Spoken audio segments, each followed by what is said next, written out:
Yeah. On Iran, we have a missing military aircraft that crashed in Iran. How badly damaged was the aircraft? I would refer you for questions like that, and pretty much all questions on this matter, to ISAF and the Department of Defense. So you're nothing on that?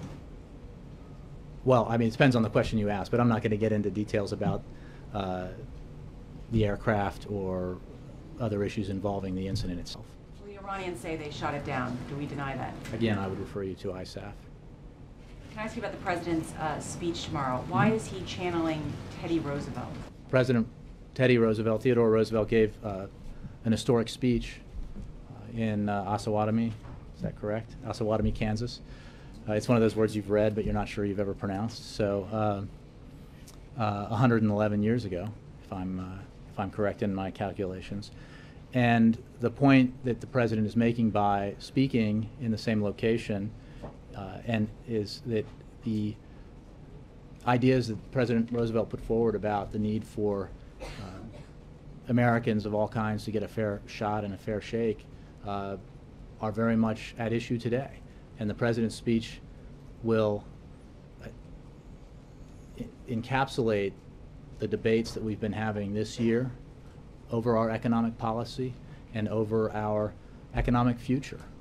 So he thinks it's an opportune time and an opportune location to really try to put into broader perspective the kind of debates we've been having and the issues that are of vital importance to building an economic future of this country, in his mind, that gives middle-class Americans the kind of fair shake and fair shot that they deserve.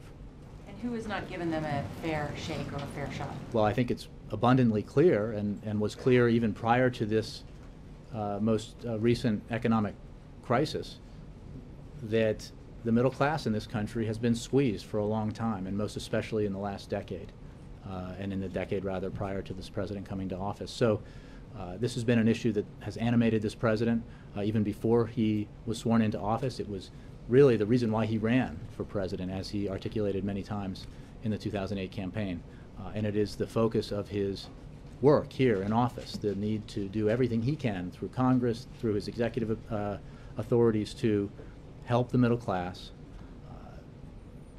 expand and help those who aspire to the middle class gain access to it. And that's the focus.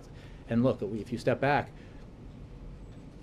the speech will encapsulate and provides context to the debates we've been having this year and that we will continue to have. But it goes to some of the specific issues that we're talking about now. The absolute necessity and fairness of extending and expanding the payroll tax cut for middle class and working Americans. The need to have the Senate confirm Richard Cordray as the consumer watchdog, because Republicans have made pretty clear that they don't oppose him personally, but they're going to try to block his nomination in order to prevent the Consumer Protection Bureau from having all of its authorities to take action to protect consumers. And we passed that legislation. This president fought for that legislation precisely because consumers deserve protections that they did not have, as became so abundantly clear in the financial crisis that led to the worst recession since the Great Depression.